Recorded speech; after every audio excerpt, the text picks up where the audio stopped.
आज का टॉपिक बेहद खास है। चिकित्सकीय अवकाश यानी मेडिकल लीव। आप जानिए कि सिंपल सा रूल है कि बीमार या अस्वस्थ व्यक्ति से किसी भी सूरत में कार्य नहीं लिया जाना चाहिए। यानी किसी कार्मिक को बीमारी की दशा में उसकी इच्छा से या उसकी इच्छा के बगैर किसी भी स्थिति में ड्यूटी नहीं करा सकते। इंडियन कॉन्स्टिट्यूशन का आर्टिकल 21 किसी भी व्यक्ति को जीवन रक्षा का मौलिक अधिकार देता है और यह मौलिक अधिकार नियोक्ता क्या खुद सरकार भी नहीं छीन सकती। लेकिन इसके बावजूद भी कार्मिक को मेडिकल अवकाश लेने में पापड़ बेलने पड़ते हैं। यह भी एक कड़वी सच्चाई है, क्योंकि एम्प्लॉइज के साथ साथ एम्प्लॉयर को भी मेडिकल लीव के बारे में सटीक जानकारी नहीं है। आप पूरा YouTube खोज डालेंगे लेकिन आपको ढंग की वीडियो नहीं मिलेगी। गूगल पर सर्च कर थक जाएंगे लेकिन ठीक जानकारी नहीं मिल पाएगी।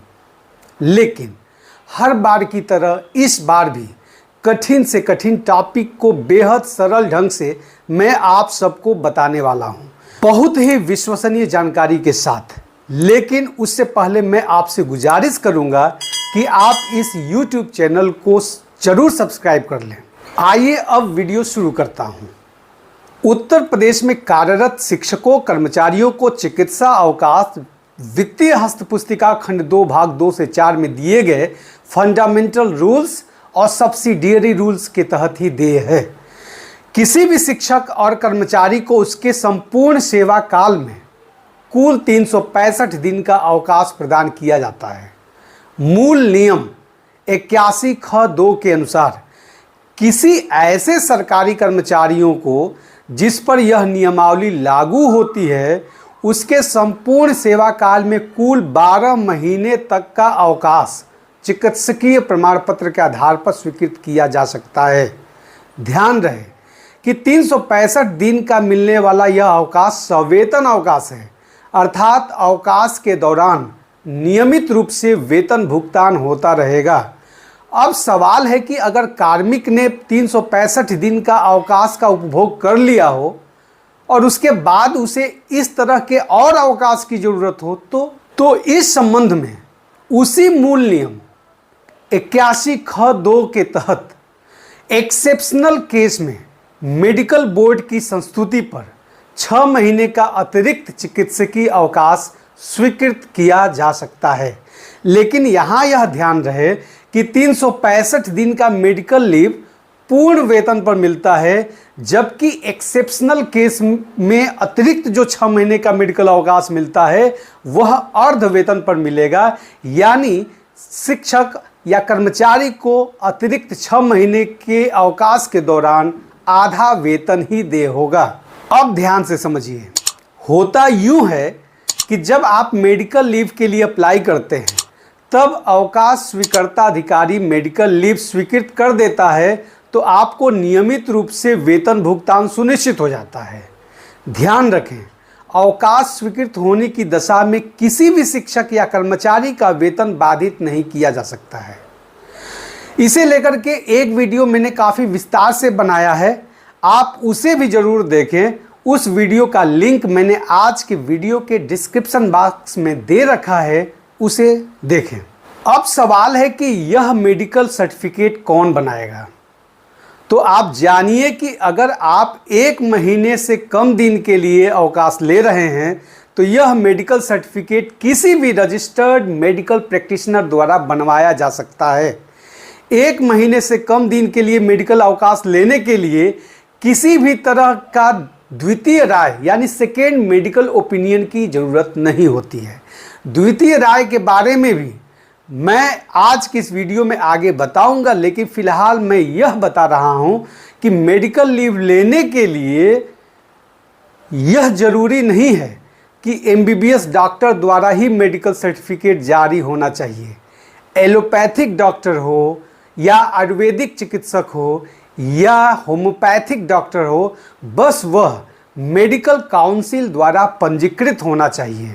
रजिस्टर्ड डॉक्टर द्वारा मेडिकल सर्टिफिकेट पूरी तरह से मान्य है। मेडिकल प्रमाण पत्र बनवाने के बाद यह प्रमाण पत्र यथासंभव शीघ्रता से अवकाश स्वीकृता अधिकारी को भेज देनी चाहिए ताकि वह अवकाश के आवेदन पत्र पर शीघ्र निर्णय ले सके। अब आगे जो मैं बताने जा रहा हूं उसे आप जरूर जानिए और एक एक बात को ध्यान से समझिए। मैंने आपको बताया था कि रजिस्टर्ड मेडिकल प्रैक्टिशनर द्वारा जारी मेडिकल सर्टिफिकेट के आधार पर आप मेडिकल लीव ले सकते हैं, लेकिन ध्यान रखें अगर मेडिकल लीव 1 महीने से अधिक समय तक का है तो फिर वित्तीय हस्त पुस्तिका खंड 2 भाग 2 से 4 के सहायक नियम 96 के अनुसार अवकाश स्वीकृता अधिकारी द्वितीय राय ले सकते हैं, यानी सेकेंड ओपिनियन। आप सबको द्वितीय राय के बारे में जानना चाहिए। अवकाश स्वीकृता अधिकारी सिविल सर्जन या मुख्य चिकित्सा अधिकारी से दूसरी डॉक्टरी परामर्श ले सकता है। अमूमन मैं देखता हूं कि नियोक्ता सीधे सीधे शिक्षक कर्मचारी से बोल देता है कि 1 महीने से ऊपर की छुट्टी लेनी हो तो सीएमओ से मेडिकल प्रमाण पत्र लेकर आओ, लेकिन ऐसा नहीं होता है। शिक्षक कर्मचारी उसी डॉक्टर से चिकित्सा प्रमाण पत्र लेंगे जिससे वह अपनी इलाज करा रहे हैं।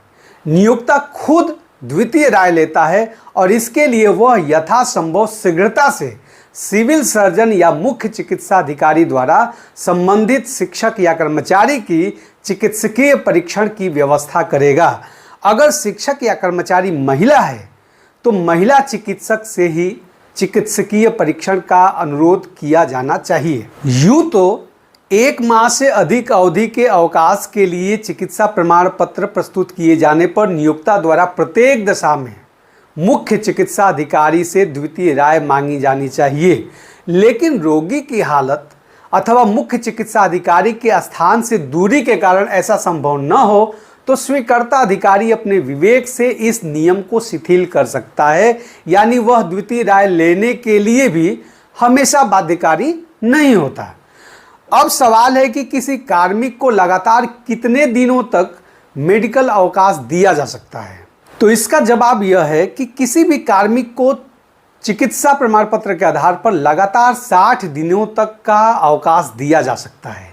इस अवधि से अधिक अवकाश तब तक स्वीकृत नहीं किया जा सकता है जब तक कि सक्षम प्राधिकारी को यह समाधान न हो जाए कि आवेदित अवकाश की समाप्ति पर सरकारी कर्मचारी के कार्य पर वापस आने योग्य हो जाने की समुचित संभावना है।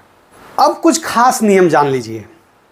पहला, सहायक नियम 98 के अनुसार चतुर्थ श्रेणी के कर्मचारी लगातार चाहे जितना मेडिकल अवकाश लें, मेडिकल अवकाश के लिए स्वीकृता अधिकारी की संतुष्टि के अनुसार चिकित्सा प्रमाण पत्र ही पर्याप्त है। दूसरा, राजपत्रित अधिकारियों के विषय में यह व्यवस्था है कि 3 माह तक की अवधि का चिकित्सकीय अवकाश बिना चिकित्सा परिषद के समक्ष उपस्थित हुए मुख्य चिकित्सा अधिकारी अथवा राजकीय अस्पतालों के मुख्य वरिष्ठ अधीक्षक द्वारा जारी मेडिकल सर्टिफिकेट पर्याप्त है। और तीसरा, बाकी जो अन्य कार्मिक हैं लगातार 60 दिन तक का मेडिकल अवकाश रजिस्टर्ड मेडिकल प्रैक्टिशनर द्वारा जारी मेडिकल सर्टिफिकेट के आधार पर ले सकते हैं। इसके ऊपर अवकाश मांगने पर स्वीकृता अधिकारी द्वारा अवकाश तभी स्वीकृत किया जाएगा जब वह संतुष्ट हो जाए कि कर्मचारी के स्वस्थ होकर कार्य पर वापस आने की संभावना है। इसके लिए स्वीकृता अधिकारी मुख्य चिकित्सा अधिकारी द्वारा गठित मेडिकल बोर्ड द्वारा चिकित्सकीय परीक्षण भी करा सकते हैं। अब सवाल है कि मेडिकल अवकाश स्वीकृत कौन करेगा। एडेड माध्यमिक विद्यालयों के शिक्षकों का मेडिकल अवकाश प्रबंधक द्वारा स्वीकृत किया जाएगा, जबकि राजकीय माध्यमिक शिक्षकों के 30 दिन तक के चिकित्सा अवकाश जिला विद्यालय निरीक्षक द्वारा स्वीकृत किया जाएगा, जबकि 4 महीने तक का अवकाश मंडलीय उप शिक्षा निदेशक द्वारा स्वीकृत किया जाएगा। अगर 4 महीने से ऊपर का मेडिकल अवकाश लेना हो तो जानिए कि 4 महीने से ऊपर का मेडिकल अवकाश को मंडलीय संयुक्त शिक्षा निदेशक द्वारा स्वीकृत किया जाता है। अगर बेसिक शिक्षकों की बात करूं तो 42 दिन तक के मेडिकल अवकाश खंड शिक्षा अधिकारी द्वारा स्वीकृत किया जाता है, जबकि इससे ऊपर का मेडिकल अवकाश बेसिक शिक्षा अधिकारी द्वारा स्वीकृत किया जाता है। जैसा कि आप सभी जानते हैं कि उत्तर प्रदेश में बेसिक शिक्षा विभाग से लेकर के एडेड माध्यमिक और राजकीय माध्यमिक शिक्षकों को अब मानव संपदा पोर्टल के जरिए ऑनलाइन अप्लाई करना होता है। ऐसे में सवाल है कि मेडिकल लीव के लिए अप्लाई करने के कितने दिन के भीतर यह अवकाश स्वीकृत किया जाना चाहिए। अगर एडेड माध्यमिक की बात करूं तो लीव अप्लाई करने के एक दिन के भीतर प्रधानाचार्य द्वारा प्रार्थना पत्र को प्रबंधक को फॉरवर्ड किया जाएगा और प्रबंधक 2 दिन के भीतर स्वीकृत करेगा। और अगर 2 दिन के भीतर स्वीकृत नहीं करता है तो उसे स्वतः स्वीकृत मान लिया जाएगा। इसी तरह राजकीय माध्यमिक के शिक्षकों द्वारा मेडिकल लीव अप्लाई करने के एक दिन के भीतर प्रधानाचार्य द्वारा जिला विद्यालय निरीक्षक को फॉरवर्ड किया जाएगा और जिला विद्यालय निरीक्षक आवश्यकता अनुसार 2 दिन के भीतर अवकाश स्वीकृत करेंगे। 30 दिन से ऊपर के अवकाश हो तो वह मंडलीय उप शिक्षा निदेशक को फॉरवर्ड कर देंगे। उसी तरह बेसिक शिक्षकों का मेडिकल लीव खंड शिक्षा अधिकारी के द्वारा 3 दिन के भीतर स्वीकृत करना होगा। आइए कुछ प्रश्न लेते हैं। पहला प्रश्न, क्या एक दिन के मेडिकल अवकाश के लिए मेडिकल सर्टिफिकेट जरूरी है? तो इसका जवाब है कि बीमार होने के आधार पर यदि कर्मचारी एक दिन का अवकाश लेना चाहता है तो यह संभव नहीं हो पाता कि कर्मचारी किसी डॉक्टर के पास जाए और साधारण बीमारी के लिए उपचार करे। ऐसी अवस्था में कर्मचारियों के रजिस्टर्ड चिकित्सा प्रमाण पत्र लाने में व्यवहारिक कठिनाई होती है। कोई भी चिकित्सक जिस दिन इलाज करे उसी दिन कर्मचारी को फिट घोषित नहीं कर सकता। एक दिन के चिकित्सकीय अवकाश के संबंध में कोई शासनादेश उपलब्ध नहीं है, किंतु सुप्रीम कोर्ट का एक आदेश में यह कहा गया कि एक दिन के चिकित्सा की अवकाश के लिए चिकित्सा प्रमाण पत्र आवश्यक नहीं है, क्योंकि सुप्रीम कोर्ट का हर एक आदेश अपने आप में एक नज़ीर होता है, एक तरह की गाइडलाइन होती है। इसलिए अमूमन हर एक विभाग द्वारा एक दिन के चिकित्सकीय अवकाश के लिए कोई प्रमाण पत्र नहीं लिया जाता है। उदाहरण के लिए संभल के बेसिक शिक्षा अधिकारी ने एक आरटीआई के जवाब में स्पष्ट रूप से लिखा कि एक दिन की चिकित्सा अवकाश के लिए चिकित्सा प्रमाण पत्र अनिवार्य नहीं है। इस विषय पर मैंने एक वीडियो पहले ही अपलोड कर दिया है, उस वीडियो को भी आप जरूर देखें। उस वीडियो का लिंक मैंने आज के वीडियो के डिस्क्रिप्शन बॉक्स में दे रखी है। दूसरा प्रश्न, क्या चिकित्सकीय अवकाश में स्टेशन लीव की स्वीकृति लेने के बाद ही अन्य जिले के डॉक्टर से परामर्श लेने जाया जा सकता है? जवाब है नहीं। चिकित्सकीय अवकाश वित्तीय हस्तपुस्तिका खंड 2 भाग 2 से 4 के मूल नियम 81B2 और सहायक नियम 157A2 के अंतर्गत दे है। इन नियमों में ऐसा कहीं भी उल्लेख नहीं है कि चिकित्सकीय अवकाश में स्टेशन लीव की स्वीकृति लेने के उपरांत ही अन्य जिले के डॉक्टर से परामर्श लेने जाया जा सकता है। हाँ, अगर आपको आकस्मिक अवकाश के दौरान जनपद छोड़ना हो तो स्टेशन लीव जरूर लेनी चाहिए। मैनुअल्स ऑफ गवर्नमेंट ऑर्डर्स का पैरा 1083 कहता है कि कैजुअल लीव पर होने पर यदि आपको जिला मुख्यालय छोड़ना हो तो आप अवकाश स्वीकृता अधिकारी से मुख्यालय छोड़ने का परमिशन अवश्य लें। मुख्यालय छोड़ने की स्थिति में संबंधित शिक्षक और कर्मचारी को वह पता भी उपलब्ध कराना होगा, एड्रेस, जिस पर अवकाश की अवधि के दौरान उसे संपर्क किया जा सके। अगला प्रश्न है कि शनिवार को मेडिकल लेने पर क्या संडे मेडिकल में ही काउंट होगा? जवाब दे देता हूं। आप मेडिकल या अन्य कोई भी अवकाश लेते समय प्रीफिक्स और सफिक्स जरूर भरें। अगर आपने शनिवार को मेडिकल अवकाश के लिए अप्लाई करते समय संडे का एक दिन का सफिक्स भरा है तो संडे मेडिकल में काउंट नहीं होगा, अन्यथा की स्थिति में संडे भी मेडिकल अवकाश में काउंट हो जाएगा। अगला प्रश्न, पूरी सर्विस में 365 दिन की मेडिकल लीव मिलती है। यदि किसी शिक्षक की लेंथ ऑफ सर्विस कम है तो कितनी मेडिकल लीव मिलेगी? इसका जवाब देखिए। वित्तीय हस्तपुस्तिका खंड 2 भाग 2 से 4 के मूल नियम 81B2 में स्पष्ट किया गया है कि पूरी सर्विस के दौरान कार्मिक को पूर्ण वेतन पर 365 दिन का चिकित्सकीय अवकाश देय होगा। लेकिन सवाल है कि अगर लेंथ ऑफ सर्विस कम है तो इस बाबत इस रूल में कुछ भी नहीं बताया गया है। चूंकि एडेड माध्यमिक को छोड़ दिया जाए तो उत्तर प्रदेश के हर एक विभाग में सेवायोजन के लिए अधिकतम आयु निश्चित किया गया है, लेकिन एडेड विद्यालय में अधिकतम आयु निर्धारित ही नहीं है। वित्तीय हस्तपुस्तिका के मूल नियम 81B2 में बस इतना ही कहा गया है कि अस्थायी रूप से कार्यरत कार्मिक को अधिकतम 12 महीने का मेडिकल अवकाश देय होगा। सहायक नियम 187 क 2 में कहा गया है कि अस्थायी कर्मियों को अधिकतम 4 माह का मेडिकल अवकाश दिया जा सकता है। हाँ, यह बात सही है कि केंद्रीय सेवाओं में medical leave length of service के अनुसार आनुपातिक दिया जाता है, लेकिन उत्तर प्रदेश में ऐसा नियम नहीं है।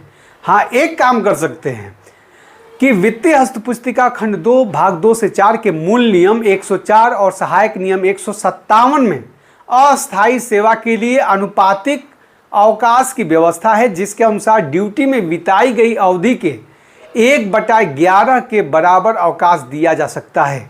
हालांकि यह नियम सिर्फ अस्थायी कर्मचारियों के लिए है, तो बहुत हद तक इसी अनुपात में कम लेंथ ऑफ सर्विस वाले शिक्षकों को अवकाश दिया जा सकता है। लेकिन यह ध्यान रखें, ऐसा स्पष्ट नियम का अभाव है और इसी अस्पष्टता के कारण इसका फायदा शिक्षकों को मिलता है। हर वर्ष 10 दिन का मेडिकल अवकाश का नियम मनगढ़ंत है, ऐसा कहीं कोई उल्लेख नहीं है। अगर शिक्षक की नियुक्ति अस्थायी है तो आवश्यकता पड़ने पर उसे पूरे 365 दिन का मेडिकल अवकाश दिया जा सकता है, भले ही उसको नौकरी करते हुए 2-4 साल ही बीता हो। ऐसा मान लिया जाएगा कि अवकाश से वापस लौटने के बाद उपभोग की गई अवकाश की अवधि वह एक्रू कर लेगा। अगला प्रश्न है कि मेरी तबीयत बहुत ज़्यादा खराब था, इसलिए मैं उस दिन अवकाश के लिए आवेदन नहीं कर पाया और अनुपस्थित दिखाकर मेरा वेतन काट दिया गया, जबकि मेरा ढेर सारा अवकाश अभी शेष है। इसका जवाब देता हूँ। अगर कोई शिक्षक किसी कारणवश अनुपस्थित हो तो कई बार देखा जाता है कि प्रधानाचार्य द्वारा शिक्षक उपस्थिति रजिस्टर पर अनुपस्थित अब्सेंट लिख दिया जाता है। प्रधानाचार्य को स्कूल के संचालन के संबंध में प्रशासनिक अधिकार दिया गया है। यह प्रधानाचार्य की जिम्मेदारी है कि वस्तु स्थिति का पता लगाए कि अनुपस्थिति का कारण क्या है। देवकीनंदन बनाम राज्य के एक मामले में माननीय न्यायालय का आदेश है कि किसी सरकारी कर्मचारियों के विरुद्ध प्रस्तावित कार्यवाही से पूर्व उसे कारण बताओ का अवसर दिया जाना चाहिए। ऐसा नहीं है कि बिना कुछ जाने समझे सीधे वेतन बाधित करने की कार्रवाई कर दिया जाए। ऐसा करना एक तरह से अपराध है, इसलिए अमूमन ऐसे संदर्भों में प्रधानाचार्य संबंधित शिक्षक या कर्मचारी से लिखित स्पष्टीकरण मांगते हैं और मैंने ऐसे अधिकतर मामलों में लोगों को उक्त तिथि को मेडिकल ग्राउंड पर मेडिकल अवकाश या आकस्मिक अवकाश के मांग के साथ स्पष्टीकरण दे दिया जाता है। स्पष्टीकरण के बाद शिक्षक के आवेदन की प्रकृति के अनुसार चिकित्सकीय अवकाश या आकस्मिक अवकाश चढ़ा दिया जाता है। शिक्षक चाहे तो असाधारण अवकाश यानी अवैतनिक अवकाश भी ले सकता है, लेकिन शिक्षक के अवकाश शेष रहने की दशा में किसी प्रधानाचार्य द्वारा असाधारण अवकाश नहीं चढ़ाया जा सकता है। वित्तीय हस्तपुस्तिका खंड 2 भाग 2 से 4 के मूल नियम 85 क के अनुसार असाधारण अवकाश विशेष परिस्थितियों में ही स्वीकृत किया जा सकता है। पहला, जब नियमों के अंतर्गत अन्य अवकाश देय न हो, या दूसरा, अन्य अवकाश देय हो परंतु संबंधित सरकारी कर्मचारी असाधारण अवकाश की स्वीकृति के लिए लिखित आवेदन करें। अगर शिक्षक कर्मचारी के अवकाश लेखे में कोई अवकाश शेष न हो तो अवकाश प्राधिकारी वित्तीय हस्तपुस्तिका खंड 2 भाग 2 से 4 के मूल नियम 85 ख का प्रयोग कर उक्त अनुपस्थिति को असाधारण अवकाश यानी अवैतनिक अवकाश में परिणत कर सकता है, लेकिन शर्त है कि शिक्षक के खाते में कोई सीएल, मेडिकल लीव आदि कोई भी अवकाश शेष न हो। तो एक बात नोट करें, किसी की भी अनुपस्थिति को रजिस्टर में अनुपस्थित अब्सेंट लिखकर छोड़ देना संबंधित प्रधानाचार्य की लापरवाही मानी जाएगी। स्पष्टीकरण के बाद वेतन कटौती या अन्य सजा दंड की आवश्यकता जान पड़ती हो तो उसके लिए प्रबंध तंत्र को इंटरमीडिएट एजुकेशन एक्ट 1921 के धारा 1663 के अनुसार DIOS की अनुमति के बगैर कोई वेतन कटौती दंड देना तो दूर, वेतन कटौती करने की नोटिस भी नहीं दी जा सकती है। इस संदर्भ में मैंने एक वीडियो विस्तार से ढेर सारी बातें बताई है उस वीडियो का लिंक मैंने आज की वीडियो के डिस्क्रिप्शन बॉक्स में मैंने दे रखा है, आप उसे जरूर देखें। अगला प्रश्न है कि मैं 20-21 सितंबर को आकस्मिक अवकाश पर था। अचानक 22 सितंबर को मेरी तबीयत खराब हो गई, जिसके कारण मुझे मेडिकल अवकाश लेना पड़ रहा है। क्या 20-21 सितंबर को मेडिकल अवकाश में काउंट होगा? क्या सीएल के क्रम में मेडिकल लीव ले सकता हूं? इसका जवाब देता हूं। आकस्मिक अवकाश के बारे में एक खास जानकारी आप सबको देना चाहता हूं। दरअसल आकस्मिक अवकाश किसी भी तरह से सेवा से अवकाश नहीं है। इसका तात्पर्य यह है कि आकस्मिक अवकाश पर होते हुए भी आपको ड्यूटी पर माना जाता है, अर्थात आप ड्यूटी से अब्सेंट नहीं हैं, यानी आप ड्यूटी पर ही हैं। इस बाबत वित्तीय पुस्तिका खंड 2 भाग 2 से 4 के सहायक नियम 201 में स्पष्ट रूप से लिखा हुआ है कि आकस्मिक अवकाश को मान्यता नहीं दी गई है और न यह किसी नियम के अधीन है। अतएव टेक्निकली आकस्मिक अवकाश पर सरकारी कर्मचारी को ड्यूटी से अनुपस्थित नहीं माना जाता और न ही उसके वेतन को रोका जाता है। अब आपको समझ में आ चुका होगा कि आकस्मिक अवकाश एक तरह से अवकाश होते हुए भी यह अवकाश की प्रकृति से अलग है और संबंधित शिक्षक और कर्मचारी को ड्यूटी पर माना जाता है, यानी वह छुट्टी पर नहीं गया है, ऐसा समझा जाएगा। दूसरी बात, कोई भी व्यक्ति कब बीमार पड़ जाए इसका कोई नियम कानून नहीं है। क्या कोई व्यक्ति 2 दिन की सीएल पर है तो गारंटी कौन लेगा कि वह बीमार नहीं हो सकता है? अगर वह शिक्षक 20-21 को सीएल पर है और 22 को बीमार पड़ेगा तो कौन मेडिकल ऑफिसर फर्जी ढंग से 20 सितंबर से बीमारी का सर्टिफिकेट देगा?